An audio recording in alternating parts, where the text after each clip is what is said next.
গল্পের নাম বাঁধন ছেঁড়া সুখ। গল্পটি লিখেছেন অদিতি ঘোষ। থলি হাতে মাছের বাজারে ঢোকার মুখে মহাদেব লাহিড়ীকে আসতে দেখে থমকে দাঁড়িয়ে পড়লেন বিজন গুপ্ত। তারপর, কেমন আছেন মহাদেবদা? আজকাল তো আর তেমন দেখা সাক্ষাৎ হয় না আপনার সঙ্গে।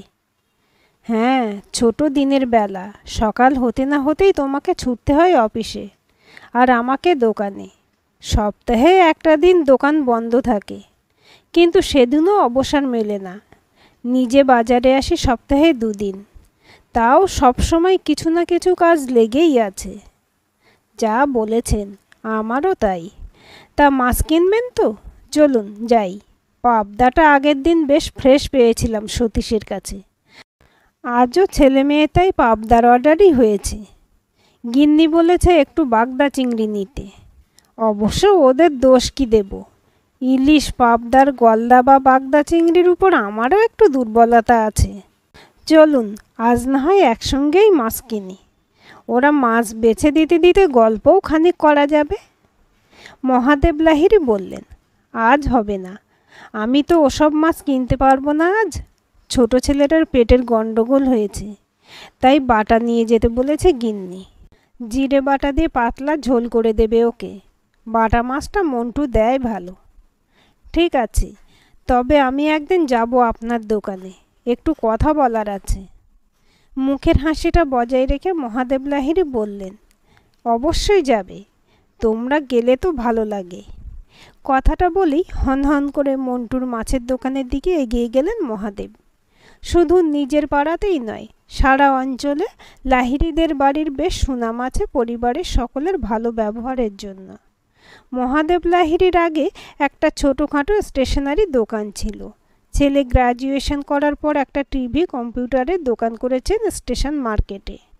স্টেশন থেকে 5-6 মিনিটের হাঁটা দূরত্বে শখ করে বেশ বড়সড় একটা বাড়ি বানিয়েছেন লাহিড়ীবাবু। সদাহাস্যময় ও নিপাট ভালো মানুষ হিসেবে বেশ খ্যাতি মহাদেব লাহিড়ীর ও তার বড় ছেলে মৃণালের। ঠোঁটের কোণে লেগে থাকা ওই এক টুকরো হাসিটাই বাপ বেটার ব্রহ্মাস্ত্র। শত্রুভাবাপন্ন মানুষকেও ওই হাসি দিয়েই মিত্র বানিয়ে ফেলতে পারেন তারা অনায়াসে। বাড়ির অন্য 2 জন সদস্যের মধ্যে একজন মহাদেববাবুর স্ত্রী তপতী, আর অন্যজন তার ছোট ছেলে মৃগাঙ্ক। মৃগাঙ্ক নিতান্তই ভোলে ভালা, আর স্ত্রী তপতী তারও সুনাম। বয়স্ক মানুষদের কাছে একজন আদর্শ নারী হিসেবে পরিচিতা তিনি। তপতীর বয়স 55। এই বয়সেও আবরুর ব্যাপারে যথেষ্ট সচেতন তিনি। মাথায় আলতো একটু ঘোমটা না দিয়ে বাইরে বের হন না কখনো। তবে যত্রতত্র দেখাও যায় না তাঁকে। সাধারণত পাড়ার শিব মন্দিরে বা বারোয়ারি পূজা মণ্ডপে নৈবেদ্যের থালা নিয়ে পুজো দিতে যেতে দেখা যায় তাকে। মাঝে মাঝে স্বামীর সঙ্গে গুরুদেবের আশ্রমেও যান তিনি। রাস্তায় পরিচিত মহিলাদের সঙ্গে দেখা হলে মৃদু হেসে মৃদুস্বরে কথা বলেন। এমন নম্র স্বভাবের ভক্তিমতী মহিলা পাড়ায় দ্বিতীয় নেই। তার আড়ালে তাকে নিয়ে যে বেশ প্রশংসা হয় তা জানেন মহাদেব। তাই পত্নী গর্বে গর্বিত তিনি। বড় ছেলের কাছেও তার মা আদর্শ। বাড়ি ফিরে গিন্নিকে হাঁক দিলেন মহাদেব, কই গো, গেলে কোথায়? আজ ভালো চারাপোনা পেয়েছি। আজ বাটার দাম বেশি, তাই চারাপোনা আনলাম। আজ পড়েছিলাম মহা ফ্যাসাদে। স্বামীর দিকে চোখ বড় করে তাকালেন তপতী। বাজারে গিয়ে আবার কি ফ্যাসাদে পড়লে? আর বলো না, পড়েছিলাম বিজন গুপ্তের পাল্লায়। পাড়ায় ওর মতো খাউন্ডিল মানুষ তো আর একটা নেই। ও এখন ভালো পাবদা মাছ আর বাগদা চিংড়ি কিনবে, আমাকেও নিয়ে যাবে কিনতে। আমি তো মিকুর পেট খারাপের বাহানা দিয়ে বাটা কিনবো বলে মন্টুর কাছে চলে গেছি। হ্যাঁ গো, পাবদা চিংড়ি সব একদিনে খাবে? হ্যাঁ হ্যাঁ, বিজন ওই রকমই। আমি মনে মনে ভাবলাম, তোর মতো খেলে আমাকে আর 3 তলা হাঁকাতে হতো না। এত বছর চাকরি করছে রেলে, বাড়িটা 2 তলা করতে পারল না। তপতী বললেন, শিব মন্দির যাওয়ার সময় চোখে পড়ে বাড়িটা। খারাপ তো নয়। হ্যাঁ, ওই 4টে ঘর, ড্রয়িং রুম, রান্নাঘর নিয়ে বাড়িটা। নতুন করে রং করেছে বছর 5 আগে। কিন্তু দোতলা তো করতে পারেনি আজও। ছেলে বাইক নিয়ে কলেজে যায়, মেয়ে স্কুটি চাপে, ফুটানি 16 আনা। শুনেছি লোকের কাছে ও নাকি বলে জীবন তো ক্ষণস্থায়ী, ভোগী যদি না করলাম তো রোজগার করা কিসের জন্য? প্যাকেট থেকে মাছ বের করে তপতি বললেন, চারাপোনাগুলো বড্ড ছোট, আজ কাঁটা বেছে খেতে ইচ্ছে করে না। মহাদেব মনে মনে ভাবলেন, বড্ড বোকামি হয়ে গেল, বিজনের মাছ কেনার গল্পটা না করলেই হতো আজ। কিন্তু করেই যখন ফেলেছেন তখন আর ভেবে লাভ নেই। স্ত্রীর কথায় গুরুত্ব না দিয়ে বললেন, শশা এনেছি, একটু কেটে তাড়াতাড়ি মুড়ি দাও আমাকে, দেরি হয়ে যাবে দোকানে যেতে। বিরক্ত মুখে বাজারের প্যাকেট থেকে শশা বের করে সিঙ্কে ধুতে লাগলেন তপতি। সেটা দৃষ্টি এড়ালো না সুচতুর মহাদেবের। তাই হাত মুখ ধোয়ার জন্য তাড়াতাড়ি বাথরুমে ঢুকে গিয়ে ব্যাপারটাকে চাপা দেওয়ার চেষ্টা করলেন। সন্ধে 7টা নাগাদ অফিস থেকে বাড়ি ফেরার সময় বিজন গুপ্ত ঢুকলেন মহাদেব লাহিড়ীর দোকানে। ওকে দেখে কিছুটা অবাক হলেও একমুখ হেসে আপ্যায়ন জানালেন মহাদেব লাহিড়ী। এসো এসো বিজন। বিজন গুপ্ত বললেন, মৃণাল দোকানে নেই দেখছি। না নেই, দোকানের কাজেই কলকাতা গেছে আজ, ফিরবে একটু পরেই। কর্মচারীটাকে সঙ্গে নিয়ে গেছে, তাই একটু অসুবিধা হচ্ছে। সে যাক, ভালোই হয়েছে। আর বলেন কেন, না এসে উপায় আছে? আমার গিন্নি 15 দিন ধরে আপনার কাছে আসার জন্য বলছে। আজ আপনার সঙ্গে দেখা হয়েছে, অথচ সেভাবে কথা হয়নি জানার পর রীতিমতো রাগ করল। বলল, তোমার মাছ কেনাই আগে হলো। মহাদেব মনে মনে কষে অঙ্কটা মেলাতে পারছেন না। বিজনের গিন্নি কথা বলতে বলেছে কেন? বিয়ের ব্যাপারে নাকি? কিন্তু বিজন দত্তের মেয়ে তো এবারে উচ্চ মাধ্যমিক দেবে, 18-র বেশি বয়স নয়, আর মৃণালের বয়স 30। তাছাড়া ওর মেয়ে বেশ মডার্ন, আর তার ছেলে দোকানদার বই তো নয়। তবে কিসের কথা বলতে এসেছে বিজন? বিজন বললেন, আমার গিন্নির দিদির মেয়ে MA পাস, দেখতে শুনতেও খুব ভালো।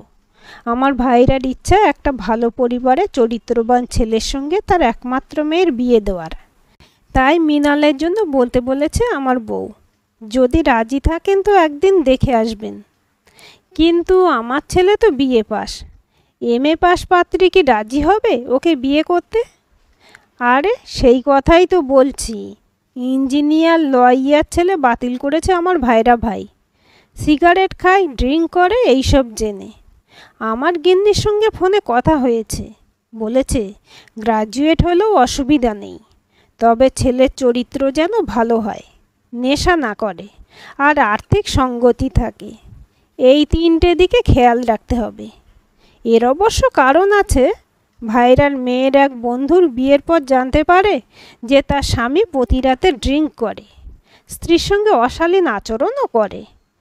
তাই ওর এত খুঁতখুঁত মেয়ের জন্য পাত্র পছন্দের ব্যাপারে। আজ গিন্নি আমার ব্যাগে আমার বড় শালীর মেয়ের একটা ছবিও ঢুকিয়ে দিয়েছে, এই দেখুন। ফটোটা মহাদেব লাহিড়ীর হাতে ধরিয়ে দিয়ে বিজন বললেন, বাড়িতে দেখান, কথা বলুন ছেলে আর স্ত্রীর সাথে, তারপর আমাকে জানাবেন। আমার ফোন নাম্বারটা নিয়ে রাখুন। মহাদেব বললেন, এ তো ভালো খবর, আমি ছেলের বিয়ে যোগাযোগ করতে শুরু করেছি। খবরের কাগজে পাত্রী চাই কলমে বিজ্ঞাপনও দিয়েছি। আজ বাড়ি গিয়ে বলবো সব, তারপর না হয় ফোন করে জানাবো তোমাকে। মেয়ের নাম অঙ্কিতা, মেয়ের বাপের জমি জায়গা পুকুর বাগান সব আছে, ব্যবসাও করে। দিতে কিছু কসুর করবে না, তবে ওই একটাই শর্ত, চরিত্রবান ছেলে আর ভালো ফ্যামিলি চাই। আমি গিন্নিকে বলেছি যে মৃণাল ঠিক তেমনি ছেলে। মহাদেব লাহিড়ী বললেন, হ্যাঁ, ও বিড়ি সিগারেট খায় না, চায়ের নেশাও নেই, সকালে একবার চা খায়। আর ছেলে কেমন সে তো তোমরা জানো। সে আমি খুব ভালো করে জানি, কোন ছোট থেকে দেখছি। এখন তাহলে আসি মহাদেবদা। হ্যাঁ এসো। কাঁধে ব্যাগটা তুলে নিয়ে দোকান থেকে বেরিয়ে এলেন বিজন গুপ্ত। বিজন গুপ্তের ভাইরা ভাই কুমারের সেনগুপ্তর মেয়ে অঙ্কিতার ফটো দেখে খুব পছন্দ হয়েছে তপতি লাহিড়ীর। 2 বছর ধরে কাগজে অ্যাড দিয়েও আজ পর্যন্ত মনের মতো পাত্রী মেলেনি মৃণালের জন্য। তাই অযথা বিলম্ব করতে রাজি নন তপতী ও মহাদেববাবু। 3 দিনের মধ্যেই বড় ছেলেকে সঙ্গে নিয়ে মেয়ে দেখতে চলে গেলেন তাঁরা। বিজনগুপ্ত তাদের গাইড হয়ে গেলেন। এক দেখাতেই পছন্দ। মেয়ে দেখতে গিয়ে বিশেষ কিছু খবর জেনে খুশি আরও বাড়ল তাঁদের। অঙ্কিতা বাপ মায়ের একমাত্র সন্তান। যদিও যৌথ পরিবার, তবুও সম্পত্তিও অনেক। 3 ভাইয়ের আলাদা আলাদা ব্যবসা, সাজানো গোছানো দোতলা বড় বাড়ি। ছাদ থেকে বিজন দেখালেন তাঁদের হবু বেয়াইদের আম কাঁঠালের বাগান আর বড় পুকুর। হবু বৌমা একমাত্র সন্তান হওয়ায় বেশ কিছু দিকে লাভ।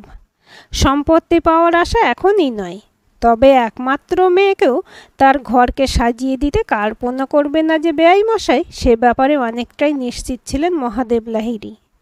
দ্বিতীয় কোনো ভাই বা বোন না থাকায় মৃণালের লৌকিকতার জন্য খরচও কম হবে ভবিষ্যতে।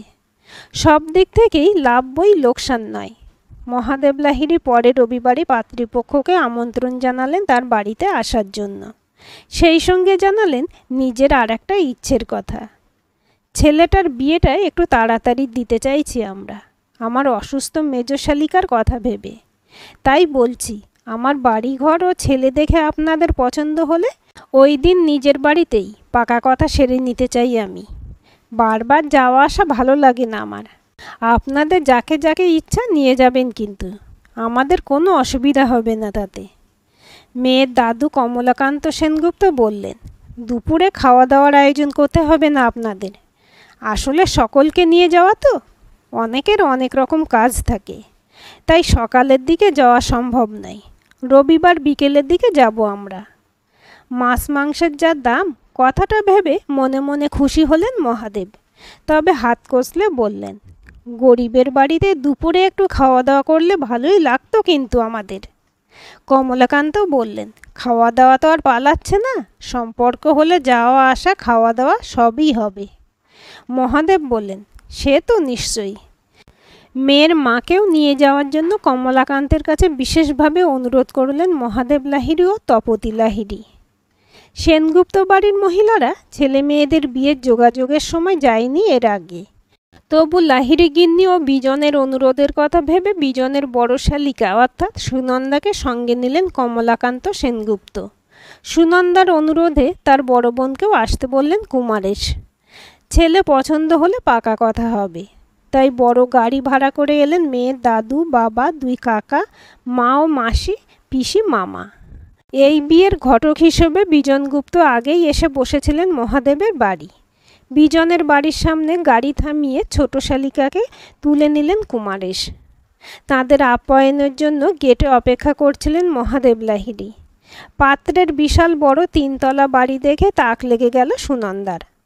গ্রামের মধ্যে প্রথম বিয়ে পাশ বউ ছিলেন একসময়।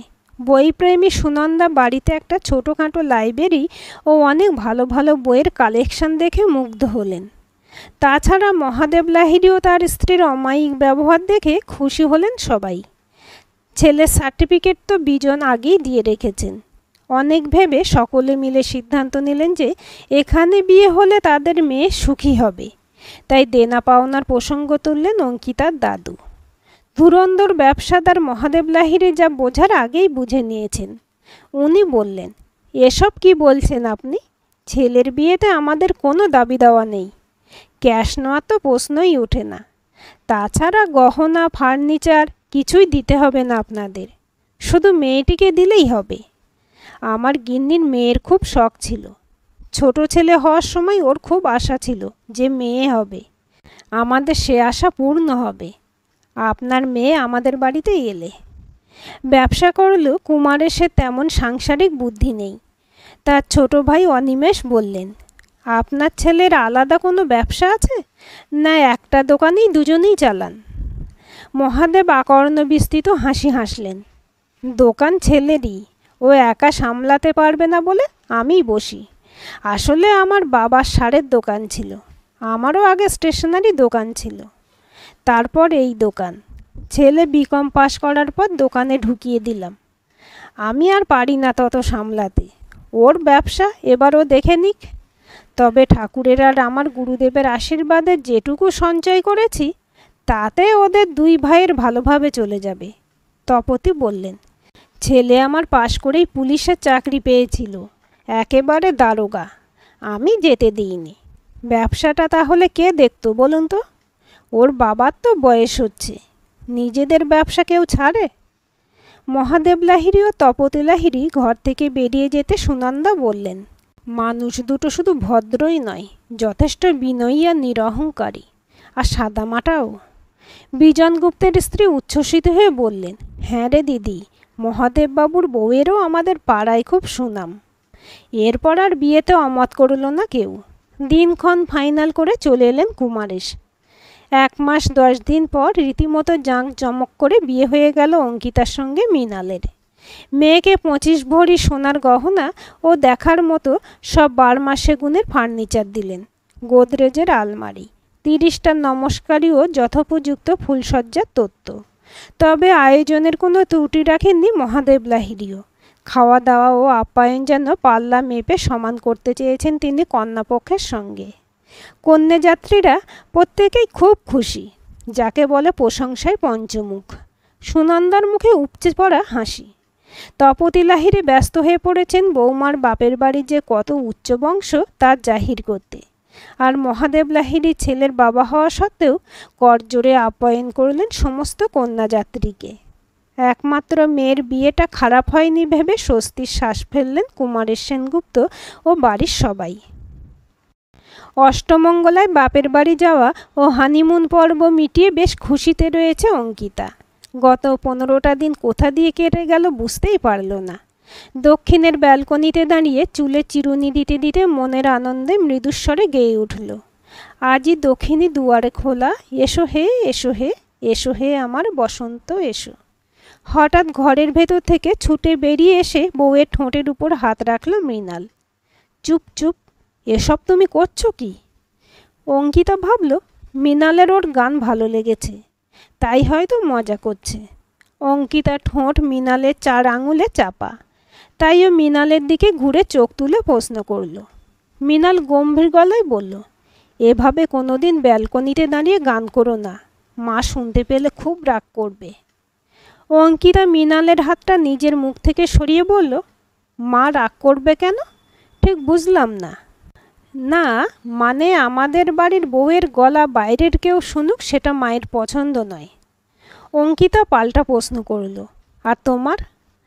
আমি আর কি বলবো বলো?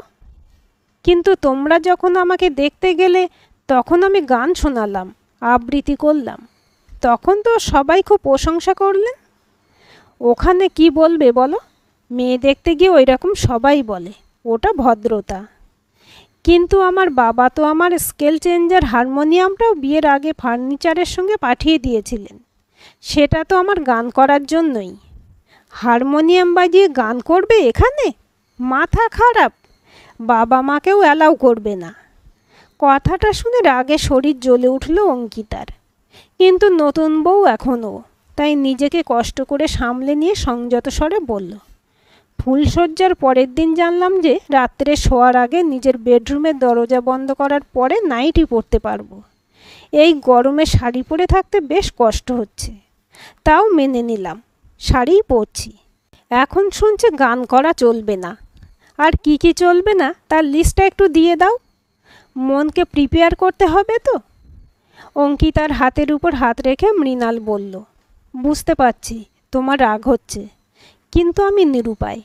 বাবা মায়ের বিরোধিতা করিনি এখনো পর্যন্ত কোনো ব্যাপারে। বিয়ে হতে না হতেই তোমার পক্ষ নিয়ে এখনই যদি কিছু বলি তাহলে মনে কষ্ট পাবে ওরা। বেশ, এখন বলতে হবে না, কমাস পরই না হয় বলো। আমার গানটা বন্ধ হলে খুব খারাপ লাগবে আমার, প্লিজ একটু বুঝিও মা বাবাকে। মৃণাল বলল, তার থেকে ভালো হয় তুমি নিজের পছন্দটা বদলে ফেলতে পারলে। আমার মতো গল্পের বই পড়ার অভ্যাস করলে তখন আর গান না করার জন্য কষ্ট হবে না তোমার। গল্পের বই পড়ার অভ্যাস তো আমার সেই স্কুল লাইফ থেকে। তোমার বইয়ের কালেকশন দেখেই তো মায়ের আরও বেশি পছন্দ হয়েছিল। মায়ের আর আমার প্রচণ্ড বই পড়ার নেশা, আর সেই সঙ্গে গান আর আবৃত্তি। ঠোঁটের কোণে সামান্য হাসল মৃণাল। তুমি একটা পাগলি। বিয়ের আগে আর পরে কি একই রকম জীবন থাকে কারো?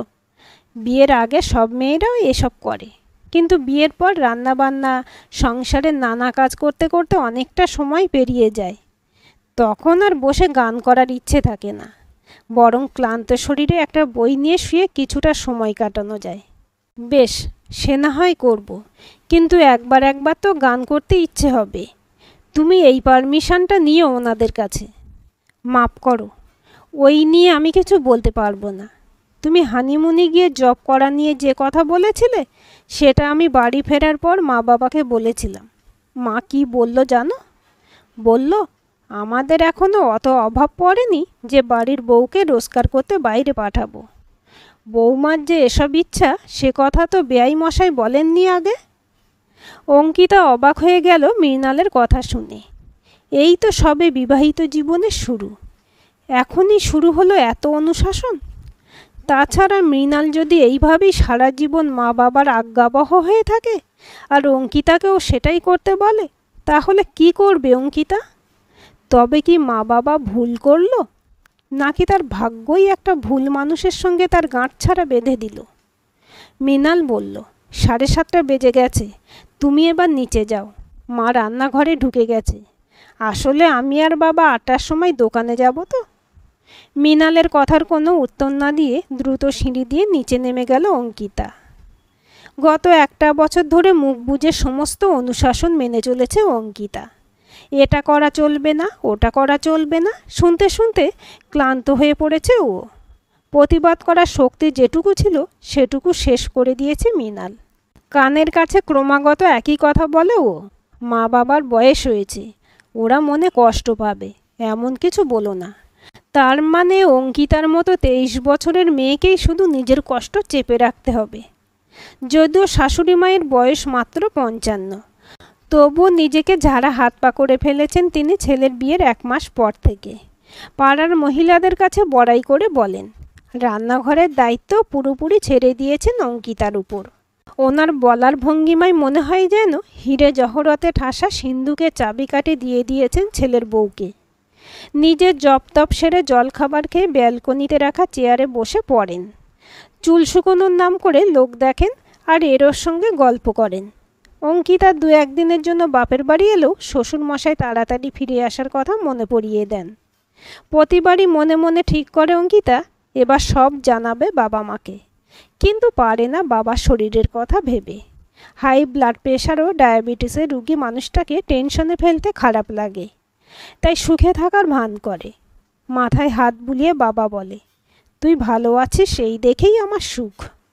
বাবা যখন হাসি মুখে কথাটা বলে, তখন বুকের ভেতর থেকে বেরিয়ে আসা কান্নাকে বহু কষ্টে দমন করে অঙ্কিতা, কারণ বাবার মুখের ওই হাসিটুকুকে ধরে রাখতে ভালো লাগে ওর। ওরা আসার খবর পৌঁছালে দাদু পুকুরে জেলে নামান বড় মাছ ধরার জন্য। আসার সময় ঠাম্মা ক্ষীর করে দেয়, বাবা কাকারা গাছের আম কলা পাড়িয়ে ব্যাগে ভরে দেয়। পাড়ার সবাই বলে, কি ভালো জামাই হয়েছে তোর বাবা মায়ের, কি অমায়িক ব্যবহার, মুখে হাসি লেগেই থাকে। অঙ্কিতা মুখে কিছু না বললেও ঠোঁটের কোণে হাসি টেনে তাদের কথাকে সমর্থন করে। বছর ঘুরতেই প্রেগনেন্ট হলো অঙ্কিতা। 9 মাসের শেষের দিকে ঘটা করে শ্বশুরবাড়িতে স্বাদ হলো অঙ্কিতার। স্বাদের আগের দিনও বাড়ির সমস্ত রান্না করতে হলো ওকেই। 10 দিন পরই সিজার করে বাচ্চা হলো অঙ্কিতার। তবে সেদিনও নিজে রান্না করে সকলকে খাইয়ে দাইয়ে নার্সিংহোমে এসেছিল ও। 7 মাস পড়তেই কুমারের সেনগুপ্ত গাড়ি নিয়ে নিতে এসেছিলেন মেয়েকে, সঙ্গে সুনন্দাও এসেছিলেন। কিন্তু তপতী লাহিড়ীর হিসেব নিখুঁত। কে বলবে যে মাত্র ক্লাস 8 পর্যন্ত পড়েছেন ওই মহিলা? তার নির্দেশ মতো মহাদেব লাহিড়ী হাত কষলে বিনীতভাবে বললেন, মাপ করবেন বেয়াই মশাই, আজ আপনার সঙ্গে বৌমাকে পাঠাতে পারবো না। আসলে আমার স্ত্রীর ইচ্ছা একটু ঘটা করে বৌমার স্বাদ দেওয়ার। বেশ, তাহলে স্বাদের পরেই নিয়ে যাব না হয়। মহাদেব লাহিড়ী বললেন, স্বাদের পর নিয়ে গিয়ে কি করবেন? 10-12 দিন আগে নিয়ে না গিয়ে একেবারে নার্সিংহোম থেকে নিয়ে চলে যাবেন। তখন না হয় রাখবেন মেয়েকে 5 মাস। আমাদের বাড়িতে আমার স্ত্রী ছাড়া দ্বিতীয় কোনো মহিলা নেই, আর এখনকার দিনে আয়ার উপরও ভরসা করা যায় না তেমন। অথচ আপনাদের বাড়িতে অনেকজন আছেন। তাই আমার স্ত্রীর এটাই ইচ্ছা, নাতি নাতনি যাই হোক না কেন তাকে একটু বড় করে পাঠালে আমাদের সামলাতে সুবিধা হয় আর কি। 5 মাস মেয়েকে কাছে রাখতে পারবেন জেনে ভীষণ খুশি হলেন কুমারেশ ও সুনন্দা। তাই তখনকার মতো ফিরে গেলেন। নাতনি হওয়ার পর নার্সিংহোম থেকে নিজেরাই গাড়ি করে মেয়ে আর নাতনিকে নিয়ে গেলেন। তাদের অবশ্য আয়ার উপর ভরসা ছিল, তাই দিনের জন্য একজন আয়া রাখলেন। রাত্রে অবশ্য মাঝে নাতনিকে নিয়ে সুনন্দা থাকেন মেয়ের কাছে। নাতনি ঘুমোলে মেয়ের মাথায় হাত বুলিয়ে ঘুম পাড়িয়ে দেন তিনি। সকাল হতেই চলে আসেন কুমারেশ। সুনন্দা উঠে যেতে নাতনির পাশে শুয়ে পড়েন।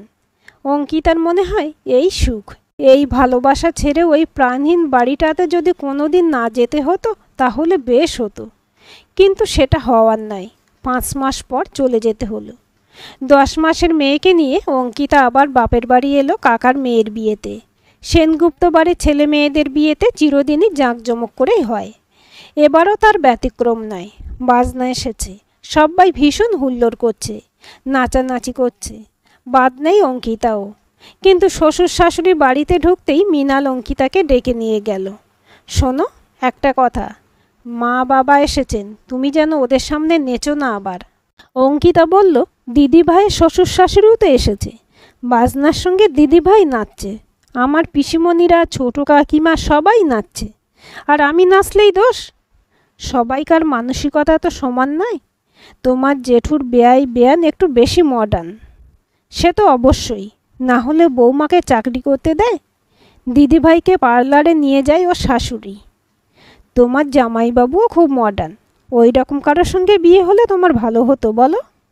প্রচণ্ড অভিমান হচ্ছে অঙ্কিতার। তবু অনুষ্ঠান বাড়িতে সিন ক্রিয়েট না করে গলা নামিয়ে বলল, কি হলে ভালো হতো সে নিয়ে ভেবে এখন লাভ কি?